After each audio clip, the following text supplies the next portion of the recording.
Assalamualaikum warahmatullahi wabarakatuh. Alhamdulillahilladzi haqqa hamdih. Alhamdulillahilladzi hamdan tayyiban mubarakan fih. Alhamdulillahilladzi nahmaduhu wa nastahdihi wa natubu ilaih. Wa la na'budu illa iyyahu wa natawakkalu alaihi. Allahumma salli wa sallim wa an'im ala sayyidina Muhammad wa ala alihi wa ala ashabihi wa min dzurriyyatihi wa man tabi'ahum bi ihsanin ila yaumina hadza wa ba'di. Usikum wa iyaya nafsi bi taqwallah faqad fazal mu'minuna al-muttaqun. Haitsu qala Allah ta'ala ya ayyuhalladzina amanu taqullaha haqqa tuqatih wa la tamutunna illa wa antum muslimun. Alhamdulillah, pada pagi hari ini Allah Subhanahu wa taala memberikan kita kenikmatan yang sangat agung serta sangat mulia, yakni nikmat iman dan Islam. Dua nikmat yang wajib untuk kita syukuri. Dua nikmat yang ketika kita kufur terhadapnya maka Allah Subhanahu wa taala sangat membencinya. Maka sebagai seorang muslim harus bersyukur. Tak lupa pula bersyukur ketika Allah Subhanahu wa taala membangunkan kita dari kematian kecil kita.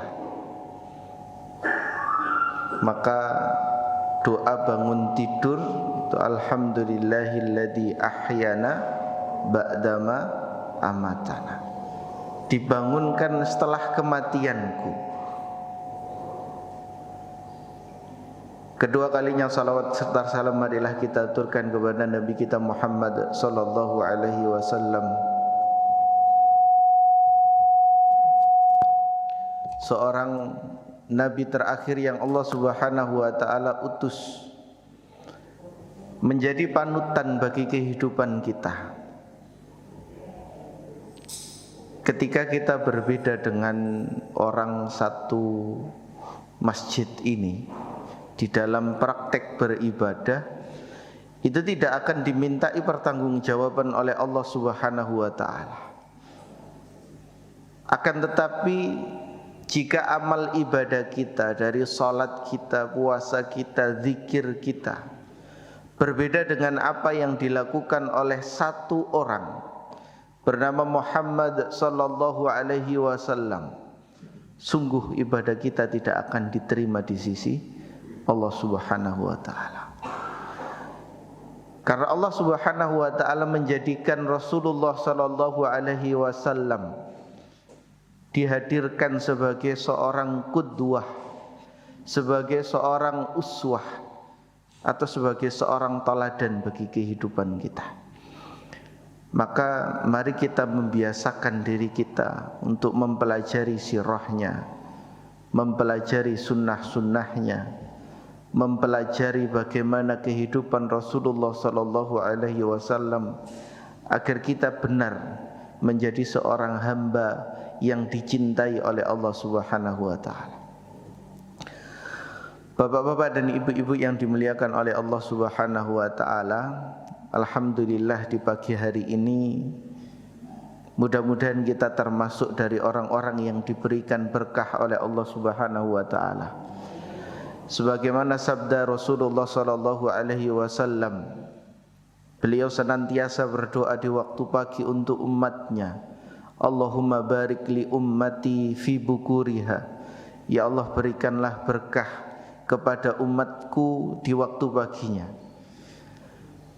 Dari hadis Rasulullah sallallahu alaihi wasallam tersebut para ulama menyimpulkan maka makruh hukumnya tidur pagi. Jadi pada subuh tidur lagi, ya, itu makruh. Karena memang waktu pagi adalah waktu-waktu yang penuh dengan berkah. Maka sangat layak bagi kita untuk beraktivitas, melakukan kehidupan keseharian kita dengan mengisi melakukan amal-amal perbuatan soleh tanpa melanjutkan tidur lagi. Mudah-mudahan pula kita termasuk sebagaimana yang disabdakan oleh Rasulullah sallallahu alaihi wasallam, "Wa majtama'a qaumun fi baitin min buyutillah yatluna kitaballah wa yatadarasunahu bainah illa nazalat alaihimus sakinah wa ghasyyathumur rahmah wa khaffathumul malaikah wa dzakarahumullahu fi man 'indah." Barang siapa yang berkumpul di satu rumah di antara rumah-rumah Allah Subhanahu wa taala, illa nazalat alaihimus sakinah, yatluna kitaballah wa yatadarasunahu bainahum. Dia kumpul mempelajari ayat-ayat Allah, dibacakan ayat-ayat Allah di dalamnya, illa nazalat alaihimus sakinah, kecuali ketenangan akan ada di dalam diri mereka. Maka kalau kita berada di masjid itu Masya Allah hati tenang. Hutang di rumah sedikitnya terlupakan. Urusan-urusan di rumah yang menyuntukkan pikiran terlupakan. Karena memang ketika kita berada di masjid hati jauh lebih tenang. Wa ghasyyathumur rahmah, maka rahmat Allah Subhanahu wa taala pun dicurahkan kepada orang-orang yang berada di masjid dan mempelajari ayat-ayatnya. Wa khaffathumul malaikah, serta Allah Subhanahu wa taala memerintahkan kepada para malaikat untuk menaungkan sayap-sayap mereka serta mendoakan mereka. Didoakan orang soleh saja itu mustajab, apalagi yang mendoakan adalah malaikat. Makhluk Allah Subhanahu wa taala yang diciptakan tanpa ada hawa nafsu, yang dikatakan mereka adalah orang-orang yang senantiasa menjalankan perintahnya, ya, maka akan jauh lebih mustajab. Kemudian yang terakhir, wa dzakarahumullahu fi man 'indah, dan nama kita disebut-sebut oleh Allah Subhanahu wa taala dengan sebutan yang indah pada makhluk-makhluk mulia yang ada di sisinya. Si fulan ba'da subuh dia hadir di pengajian. Si fulan ba'da subuh dia ikut menuntut ilmu. Si fulan ba'da subuh dia tetap berada di masjid untuk senantiasa bertaqarrub kepada Allah Subhanahu wa taala. Nama kita disebut oleh Allah Subhanahu wa taala kepada makhluk-makhluk mulia yang ada di sisinya. Dalam acara-acara tertentu saja ketika nama kita disebut, itu kita cukup bangga, apalagi yang menyebut kita adalah Allah Subhanahu wa taala.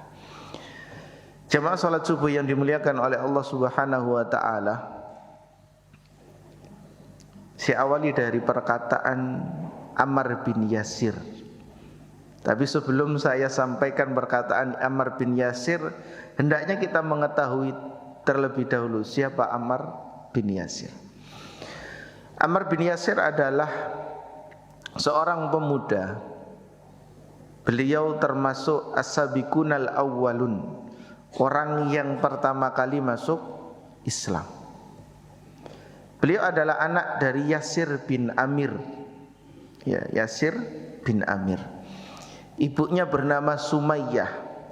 Ketiga-tiganya merupakan budak dari Abu Jahal, seseorang yang paling memusuhi Rasulullah dan Islam. Maka ketika diketahui bahwasanya Ammar bin Yasir dan keluarganya masuk Islam, maka Abu Jahal pun melakukan siksaan yang luar biasa. Dicambuk, Sumayyah ibunya itu ditusuk dari bawah sampai tembus ke kepala. Dan beliau termasuk seorang syuhada wanita pertama di dalam Islam. Ya. Bapaknya pun disiksa dengan siksaan luar biasa. Ammar bin Yasir pun pernah kepalanya dipegang oleh Abu Jahal, dimasukkan ke dalam air, diangkat lagi, dimasukkan lagi, diangkat lagi, dimasukkan lagi, diangkat lagi. dipaksa untuk menghina Rasulullah sallallahu alaihi wasallam. Lalu dengan terpaksa dia pun menghina Rasulullah.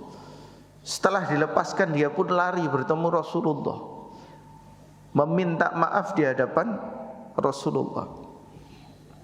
Dan Rasulullah mengatakan, jika engkau dalam keadaan seperti itu lagi lakukan. Walakin qalbuhu mutmainnum bil iman, akan tetapi hatimu tetap teguh di dalam keimanan. Ammar bin Yasir pernah mengatakan satu perkataan yang sangat luar biasa. Beliau mengatakan, kafa bil mauti wa'adah wa kafa bil yakini ghina wa kafa bil ibadati syughla. Cukuplah kematian itu menjadi peringatan bagi kita.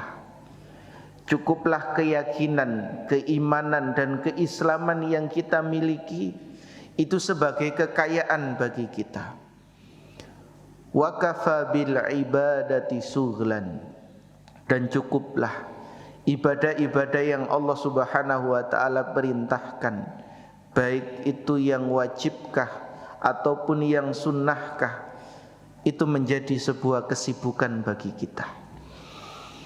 Bapak-bapak dan ibu-ibu yang dimuliakan oleh Allah Subhanahu wa taala, di tahun 2020 dilanjutkan dengan tahun 2021. Seluruh manusia di dunia ini diuji oleh Allah Subhanahu wa taala dengan satu pandemi yang luar biasa, yang itu mengakibatkan banyak orang yang harus kehilangan nyawanya, kehilangan keluarganya, kehilangan bapaknya ataupun bahkan kehilangan anaknya. Yang mana kita harus sadar bahwasannya semuanya dalam keadaan mengantri untuk bertemu dengan Allah Subhanahu wa taala. Allah Subhanahu wa taala berfirman, ya ayyuhal insanu innaka kadihun ila rabbika kadhan famulaqi. Wahai sekalian manusia, sesungguhnya kalian dalam keadaan mengantri. Kadihun ila rabbika kadhan, kepada Rabb kalian semuanya mengantri. Famulaqi, dan semuanya akan bertemu. Akan tetapi di dalam pengantrian tersebut kita tidak tahu kita urutan berapa. Belum tentu yang paling tua yang akan pertama kali meninggal dunia.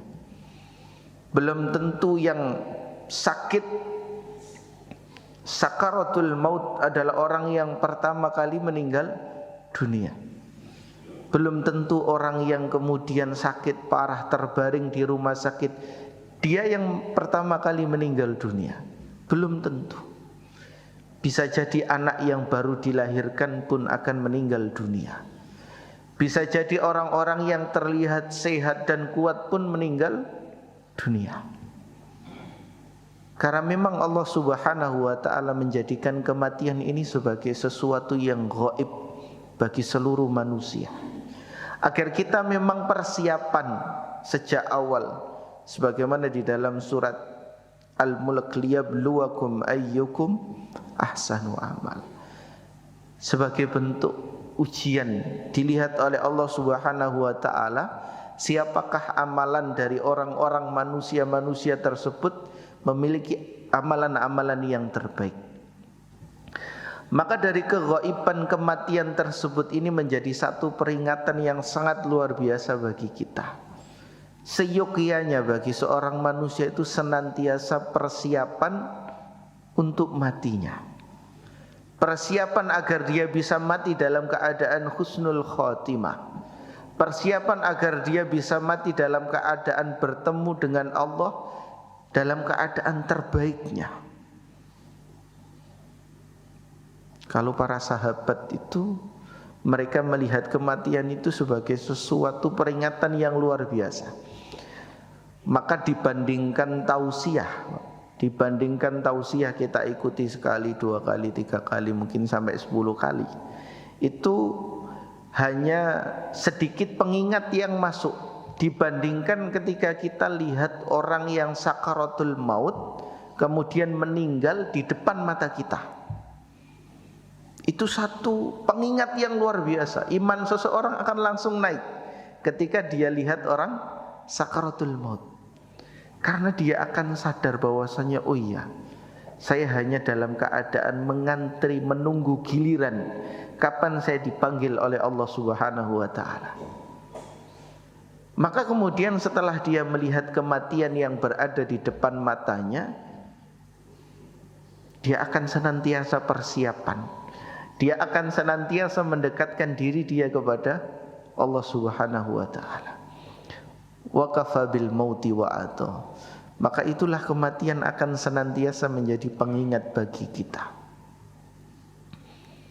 Allah Subhanahu wa taala berfirman, aina ma takunu yudrikumul mautu walau kuntum fi burujim musyayyadah.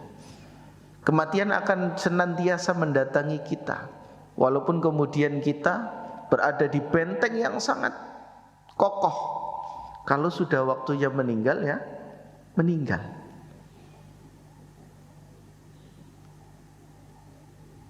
Jadi la yastakhiruna sa'ata wa la yastaqdimun.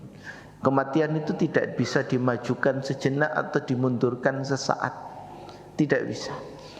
Maka dari itu sebagai seorang yang beriman kepada azab kubur, sebagai seseorang yang beriman kepada yaumil akhir, mari kita persiapkan kematian terbaik kita kepada Allah Subhanahu wa taala. Kata Rasulullah sallallahu alaihi wasallam, al-mautu babun fa kullun nasi dakhilun. Kama qala sallallahu alaihi wasallam, kematian itu ibarat pintu yang semua manusia akan masuk di dalamnya. Tinggal nunggu giliran kapan dia akan memasuki pintu tersebut. Maka Rasulullah sallallahu alaihi wasallam di dalam tadzkiratul maut, beliau sering dalam satu malam pernah beliau setelah sholat tahajud di waktu malam hari beliau keluar rumah. Ibunda Aisyah yang melihat terheran-heran kemana Rasulullah sallallahu alaihi wasallam pergi. Karena saking penasarannya Ibunda Aisyah mengikuti Rasulullah. Hingga akhirnya beliau mendapati Rasulullah itu duduk di depan makam baqi, makam yang digunakan untuk pemakaman kaum muslimin. Beliau melihat makam tersebut dengan waktu yang cukup lama. Beliau mendoakannya. Kemudian beliau balik pulang. Setelah balik pulang beliau ditanya oleh Ibunda Aisyah radhiyallahu anha, wahai Rasulullah, apa yang kau lakukan di makam baqi tersebut? Wahai Aisyah, sungguh ketika aku ziaratul kubur, hal tersebut mengingatkanku bahwasanya kelak aku akan sebagaimana mereka. Hari di mana aku tidak bisa beramal ibadah lagi. Hari di mana aku harus terbaring kemudian menunggu waktu hisab untuk bertemu dengan Allah Subhanahu wa taala. Nah, maka mungkin sesekali dicoba Pak ya, tengah malam datang ke kuburan. Mudah-mudahan itu sebagai tadkira, oh iya besok saya meninggal sebagaimana mereka. Kalau tidak bisa malam ya datang ke kuburan, ke ruang-ruang ICU yang tempat-tempat orang yang parah, itu akan menjadi pengingat bahwasanya kelak kita akan sama sebagaimana mereka. Ini saya dikasih waktu sampai jam berapa ini?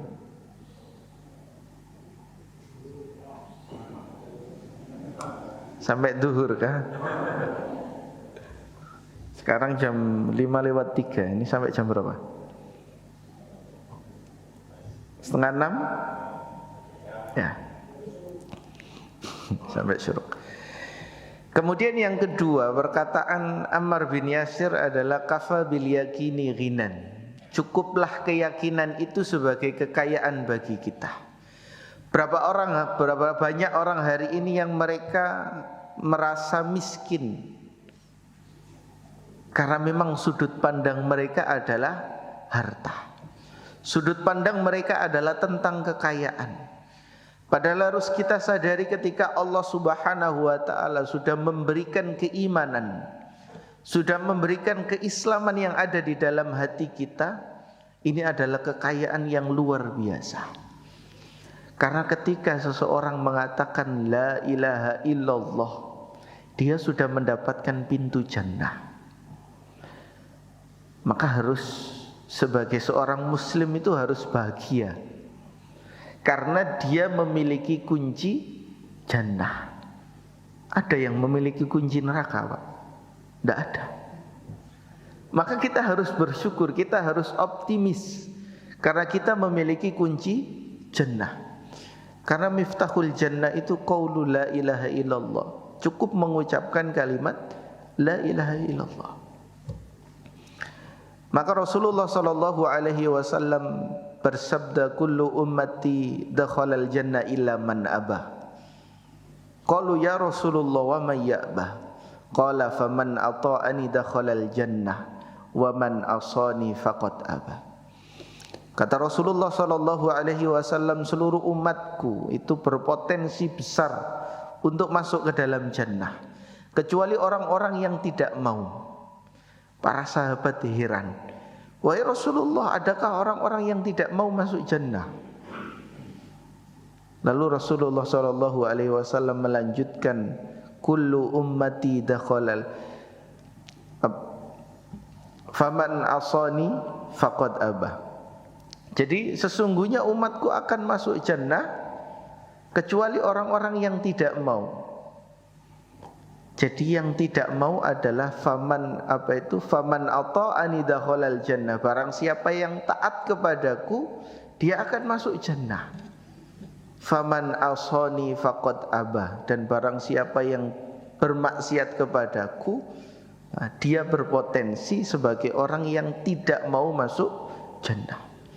Jadi caranya gampang, cukup taat kepada Rasulullah. Maka apa yang mengakibatkan para sahabat itu menjadi khairun nas, sebaik-baik manusia? Karena mereka setiap kali mendapatkan perintah Rasulullah, jawaban mereka satu, sami'na wa ata'na. Saya dengar dan saya taat, tanpa bertanya-tanya, wahai Rasulullah, kalau saya puasa Senin Kamis, keuntungan saya apa? Wahai Rasulullah, kalau saya rajin baca Quran, apa yang saya dapatkan? Wahai Rasulullah, kalau saya ngikuti sunnah-sunnahmu, kebaikan apa yang akan saya peroleh? Tidak. Mereka tidak pernah bertanya seperti itu. Mereka hanya mengatakan sami'na wa ata'na. Maka keyakinan ini merupakan karunia yang sangat agung dari Allah Subhanahu wa taala. Terhadap segala kenikmatan apapun adalah karunia yang terbesar. Maka Sufyan As-Tsauri mengatakan, kullu ni'matin la tuqarribu ilallahi fahiya baliyah. Setiap kenikmatan yang telah Allah Subhanahu wa taala berikan kepada diri kita, dan jika itu tidak digunakan sebagai fasilitas untuk bertaqarrub kepada Allah Subhanahu wa taala, fahiya baliyah, maka nikmat tersebut akan menjadi bencana. Kita sudah dikasih kendaraan bagus, tidak digunakan untuk berangkat ke masjid agar lebih cepat. Kita diberikan kegunaan kenikmatan kesehatan, akan tapi tidak digunakan untuk beribadah, maka itu akan menjadi bencana. Fasilitas apapun yang telah diberikan oleh Allah, jika tidak kita gunakan untuk terus berusaha bertaqarrub kepada Allah Subhanahu wa taala, maka akan menjadi bencana bagi kita. Maka mudah-mudahan kenikmatan ini bisa kita syukuri, bisa kita manfaatkan dengan semaksimal mungkin, agar kelak kita bisa bertemu dengan Allah dan menerima catatan amalan kita dengan tangan kanan. Kemudian perkataan yang terakhir adalah wa kafa bil ibadati syughlan, dan cukuplah ibadah yang Allah Subhanahu wa taala wajibkan dan ibadah yang Allah Subhanahu wa taala sunnahkan melalui Rasulnya itu sebagai kesibukan bagi kita. Jadi sebenarnya ketika seseorang muslim atau seseorang muslimah dia menyibukkan diri dia untuk beribadah kepada Allah, itu sudah cukup. Sudah terlalu banyak kesibukan yang bisa kita kerjakan. Ada hadis buat ibu-ibu gitu. Suatu hari ada seorang sahabiah yang datang kepada Rasulullah sallallahu alaihi wasallam dan dia mengatakan, "Wahai Rasulullah, enak orang laki-laki itu. Dia setiap sholat jamaah bermakmum dengan engkau. Dia bisa menghadiri banyak pengajian-pengajian engkau, wahai Rasulullah. Dan mereka juga ketika engkau pergi berjihad, mereka juga berangkat. Sedangkan kami para wanita harus berada di rumah jamaah, ya tidak bisa jamaah dengan engkau, harus jaga rumah dan jaga anak-anak. Ketika mereka para suami berjihad, kita juga ada di rumah." Kemudian Rasulullah sallallahu alaihi wasallam mengatakan, "Idza shallatil mar'atu khamsaha wa shamat syahraha wa hafidat farjaha udkhulil kila laha udkhulil jannati fi ayyil babil jannati syi'ti." Atau kama qala sallallahu alaihi wasallam. Ketika seseorang perempuan salat di 5 waktunya, tentunya tepat waktu, Bu, ya. Jadi kalau sholat duhur itu jam 11 lewat 45 menit, ya dilakukan tepat pada waktunya, bukan diundur nanti jam 1 ya. Kalau asar itu jam 2 lewat 46 atau 47 menit, ya dilakukan tepat pada waktunya, tidak diundur sampai jam 4 ya. Idza shallatil mar'atu khamsa, salat 5 waktu dia kerjakan. Wa shamat syahraha, kemudian dia puasa di bulan Ramadannya. Wa hafidat farjaha, kemudian dia menjaga kehormatannya, menutup auratnya ya. Nah, ini yang biasa ibu-ibu terlupakan, menutup auratnya. Dikatakan para ulama sepakat bahwasanya aurat wanita itu sekujur tubuhnya kecuali wajah dan telapak tangan ya, menutup auratnya, menjaga kehormatannya.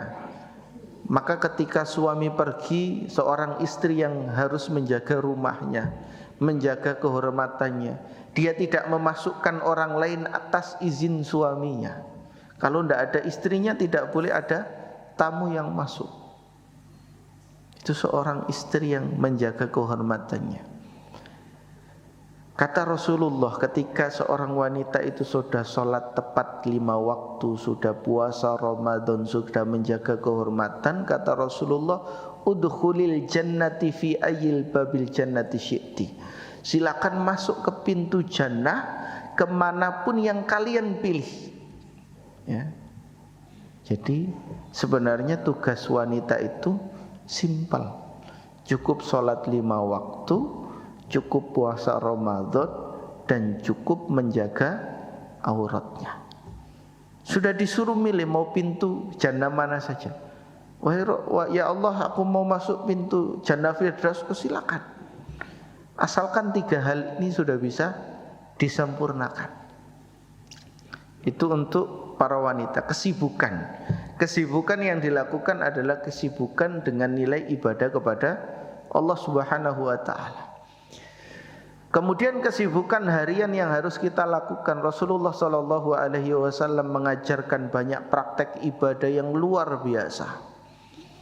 Maka seorang muslim di dalam kitab Minhajul Muslim, pedoman orang-orang Islam, di bab salat jamak, Abu Bakar Al-Jazairi di dalam menjelaskan tentang salat jamak dan salat qashar, beliau mengatakan ada 2 salat sunnah yang sangat diperhatikan dan sangat penting bagi Rasulullah sallallahu alaihi wasallam.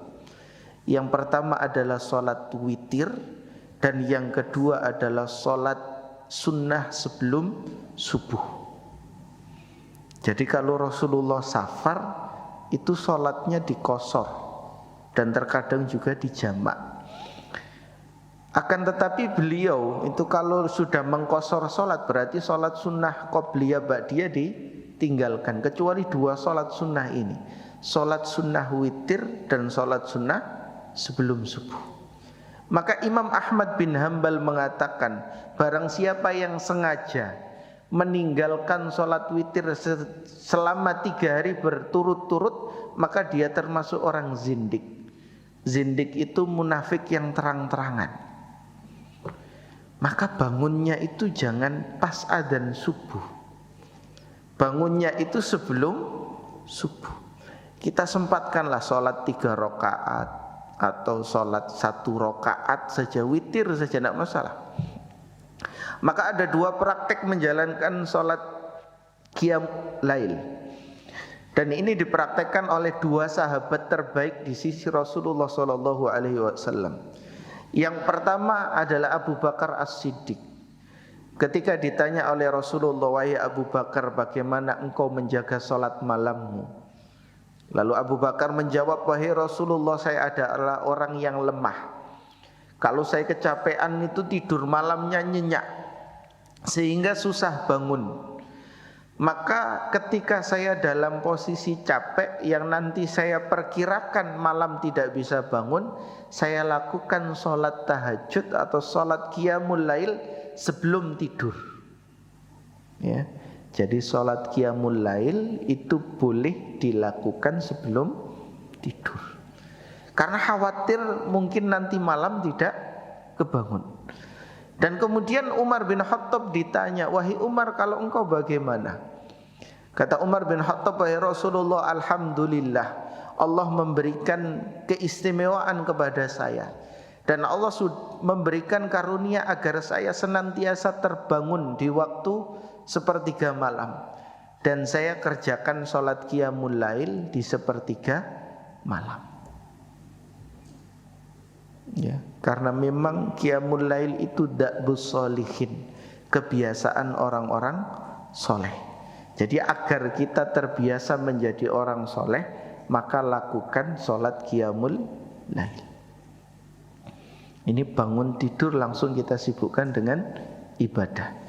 Kemudian ibadah yang selanjutnya adalah wabil asharihum yastaghfirun, dan di waktu sahur perbanyaklah beristighfar kepada Allah. Kenapa hari ini orang Islam banyak yang miskin dibandingkan orang-orang kafir atau orang-orang non-muslim? Karena mereka lupa bahwasannya istighfar itu memudahkan rizkinya. Wa yumditkum bi amwali wa banin. Istighfar itu bisa memperbanyak harta dan memperbanyak anak. Ya, wabil asharihum yastaghfirun. Di waktu sahur perbanyaklah beristighfar. Rasulullah SAW sebagai seorang yang sudah dijamin oleh Allah Subhanahu wa taala masuk jannah, dihapuskan dosanya yang sebelum ataupun yang sesudah, beliau beristighfar itu dalam hadis 70 marrah atau 100 marrah, 70 kali atau 100 kali, itu sudah dijamin masuk jannah. Seharusnya kita yang belum dijamin itu lebih banyak daripada Rasulullah. Mungkin bisa sampai 1000, 2000, 3000. Karena dosa yang banyak, karena belum dijamin masuk jannah. Ya. Jadi ibadah selanjutnya adalah dengan beristighfar. Dan setelah itu jangan lupa ada ibadah yang lain yang senantiasa dilazimi oleh para sahabat. Suatu hari ada seorang sahabat yang datang kepada Rasulullah, dan dia bertanya, ya Rasulullah, bikam akhtimul Quran. Wahai Rasulullah, berapa lama saya harus menghatamkan Al-Quran? Kata Rasulullah SAW, akhtimhu syahron, hatamkanlah selama 1 bulan. Wahai Rasulullah, saya bisa lebih cepat dari itu. Ahtimhu usbu'an, hatamkanlah selama hatamkanlah nisfahu, setengahnya. Jadi paling tidak setengah bulan hatam 30 juz. Wahai Rasulullah, saya bisa lebih cepat dari itu. Ya sudah, selama 1 pekan. Dia datang lagi, wahai Rasulullah, saya bisa lebih cepat dari itu. Ya sudah, akhtimhu salasati ayyam. 3 hari hatamkanlah. Dia datang lagi, kata Rasulullah, cukup. Hatamkanlah Al-Quran selama 3 hari. Qiraatul Quran itu sebagai recharging. Jadi ada pengecesan ulang terhadap hati kita. Kata Ibnu Qayyim Al-Jauziyah, mungkin tubuh kita, anggota badan kita bisa mendapatkan nutrisi dari makan dan minum yang kita masukkan ke dalam mulut kita. Tapi nutrisi bagi kita itu bukan dari makanan dan minuman, akan tetapi dengan zikir dan qiraatul Quran. Maka berapa banyak hari ini orang yang hatinya sering gundah, sering galau, sering resah, sering tidak tenang karena dia jauh dari Al-Quranul Karim. Padahal Al-Quran ini adalah potensi pahala yang sangat besar di hadapan Allah. Rasulullah SAW bersabda, "Man qara'a harfan min kitabillah, falahu hasanatun fal hasanatu bi asyri amsalihha. La aqulu alif lam mim harfun walakin alifu harfun wa lamu harfun wa mimu harfun." Kata Rasulullah, barang siapa yang membaca 1 huruf dari Al-Quran, maka dia akan mendapatkan 10 kebaikan, akan mendapatkan 1 kebaikan dan dikalikan 10. Ya, 1 huruf. Kata Rasulullah, saya tidak mengatakan alif lam mim sebagai 1 huruf, akan tetapi alif 1 huruf, lam 1 huruf, dan mim 1 huruf. Bayangkan kalau sehari 1 juz, itu sudah berapa huruf yang kita dapatkan, berapa banyak pahala yang akan kita dapatkan. Maka Al-Quran itu bukan kitab yang hanya dibaca di bulan Ramadan saja, sehingga kalau ngambil itu harus membawa sulak, Pak, ya, dibersihkan debu-debunya terlebih dahulu baru dibaca. Bukan. Al-Quran itu adalah pedoman hidup yang harus kita baca setiap harinya. Ibaratkan dalam 1 perjalanan, kalau kita tidak tahu peta perjalanan kita, pasti tersesat. Begitu juga dengan kehidupan. Allah sudah memberikan kita Al-Quran sebagai pedoman dan petunjuk. Kalau kita tidak membacanya, kalau kita tidak mempelajarinya, maka akan tersesat. Iqra'ul Qur'an fa innahu ya'ti yaumal qiyamah syafi'an li ashabi. Diriwayatkan oleh Imam Muslim. Bacalah Al-Quran karena memang Al-Quran akan datang pada hari kiamat memberikan syafaat untuk kita. Jadi sangat penting ketika nanti tidak ada orang yang bisa memberikan syafaat kecuali Rasulullah, Al-Quran datang memberikan syafaat bagi kita. Ya Allah, dia dulu membaca saya di waktu pagi hari, di waktu siang hari, di waktu sore hari, di waktu malam hari. Saya menjadi saksi bahwasanya dia telah membaca saya. Ya, perbanyak membaca Al-Quranul Karim. Karena sebagaimana yang difirmankan oleh Allah Subhanahu wa ta'ala, "Ya Rabbi, inna qaumi ittakhadhu hadzal Qur'ana mahjura." Ya Allah, sesungguhnya umatku hari ini menjadikan Al-Quran itu sebagai barang yang dibuang jauh. Jadi Al-Quran itu banyak ditinggalkan. Sarapan atau ngemil pagi itu kopi, gorengan sama koran, bukan Al-Quran. Itu kalau sambil baca Al-Quran akan jauh lebih indah lagi. Maka mudah-mudahan Al-Quran itu selalu tertancap di dalam hati kita. Di dalam 1 riwayat para sahabat yang paling sibuk dengan urusan dunia, mereka itu bisa menghatamkan Al-Quran 30 juz selama 30 hari. Jadi 1 hari 1 juz. Kita mikirnya gini, Pak, 1 juz itu ada 10 lembar. Jadi paling tidak habis sholat kita baca 2 lembar. Habis subuh 2 lembar, duhur 2 lembar, asar 2 lembar, maghrib 2 lembar, isya 2 lembar. selesai, 1 hari 1 juz. Tapi kalau kita memang sekali duduk 10 lembar itu berat, ya, karena memang lama. Atau diganti lagi, sebelum sholat 1 lembar, setelah sholat 1 lembar. Sebelum sholat lagi 1 lembar, setelah sholat 1 lembar, selesai. Jadi 1 bulan bisa khatam Al-Quran sekali, ya. Baca Al-Quran, karena Al-Quran adalah pedoman hidup kita yang Allah Subhanahu wa ta'ala turunkan sebagai petunjuk bagi kehidupan kita. Kemudian amalan-amalan yang selanjutnya adalah puasa-puasa sunnah, ya. Rasulullah banyak menjelaskan puasa sunnah terbaik adalah puasa Daud. 1 hari puasa, 1 hari berbuka, 1 hari puasa, 1 hari berbuka. Kalau memang kita tidak mampu, paling tidak kita puasa Senin, Kamis, turun lagi. Kalau memang Senin, Kamis tidak mampu, paling tidak puasa Ayyamul Bid, tanggal 13, 14, 15 di bulan Hijriyah. Bukan tanggalan Masehi, tapi kalender Hijriyah. Jadi tanggal 13 puasa, 14 puasa, 15 puasa. Itu sebagai, ya, ibadah kita kepada Allah Subhanahu wa ta'ala. Jangan sampai 1 bulan itu kok isinya makan terus saja. Jadi paling tidak ada sela-sela untuk berpuasa bagi kita. Selanjutnya jangan pula lupa bahwasanya ada 1 ibadah yang sering dilakukan, dan ini disabdakan di dalam hadis Rasulullah, bahwasanya setiap pagi itu ada 2 malaikat yang turun ke dunia melihat amalan perbuatan seorang hamba. Dan malaikat ketika melihat ada seorang hamba yang berinfak di waktu pagi, mereka akan berdoa, Allahumma a'ti munfiqan khalafan, ya Allah, gantikanlah infak dia dengan ganti yang terbaik.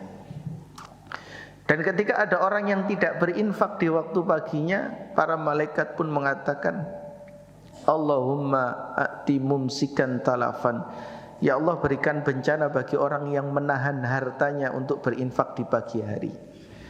Maka sedekah subuh, itu sebagai amalan yang harus kita kerjakan dalam bentuk apapun, Pak, ya. Jadi kalau bisa di rumah itu ada kaleng-kaleng kecil. Kalau tidak bisa, ya setiap berangkat sholat subuh bawa uang. Nanti habis sholat subuh masukkan ke kotak infak, ya. Jadi ini sebuah amalan-amalan rutinitas setiap hari yang harus kita kerjakan agar kita mendapat kebaikan.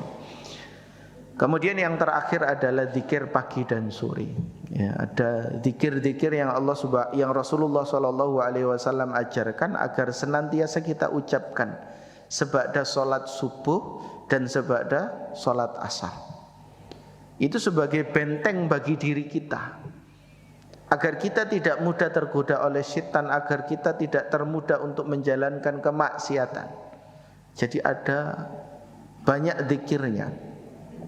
Salah satunya adalah dengan sayyidul istighfar. Allahumma anta rabbi la ilaha illa anta khalaqtani wa ana abduka wa ana ala ahdika wa wa'dika mastata'tu wa a'udzu bika min syarri ma sana'tu abu laka bi ni'matika alayya wa abu bi dambi faghfirli fa innahu la yaghfirud dunuba illa anta. Itu dibaca di waktu pagi dan sore. Ustaz belum hafal, enggak apa-apa, baca dulu enggak apa-apa. Karena Allah Subhanahu wa ta'ala itu Maha Pemurah dan Maha Penyayang bagi setiap hambanya. Maka dari itu, itulah pesan dari Ammar bin Yasir, kafa bil mauti wa'adha, cukuplah kematian yang berada di sekeliling kita sebagai pengingat bagi kita. Wa kafa bil yaqini ghina, dan cukuplah keimanan yang ada di dalam hati kita itu sebagai kekayaan yang harus kita banggakan. Bukan harta, bukan tahta, bukan kedudukan yang kita banggakan, tetapi adalah keyakinan yang ada di dalam hati kita. Wa kafa bil ibadati suhlan, dan cukuplah dengan ibadah tersebut kita menjalani kesibukan harian kita. Jadi seseorang tidak berusaha menjalankan kesibukan yang bernilai kemaksiatan di sisi Allah. Dari satu ibadah pindah ke ibadah yang lainnya, dari satu sunnah pindah ke sunnah yang lainnya, dan dari satu ketaatan pindah ke ketaatan yang lainnya. Mudah-mudahan apa yang saya sampaikan bisa menjadi pengingat bagi saya pribadi dan bagi jenengan semuanya. Dan mudah-mudahan sekali lagi kita tidak hanya dikumpulkan di dunianya saja, akan tapi kita semua dikumpulkan di jannah Allah Subhanahu wa taala. Demikian yang bisa saya sampaikan. Ada sesi yang lain? Pakai tanya jawab?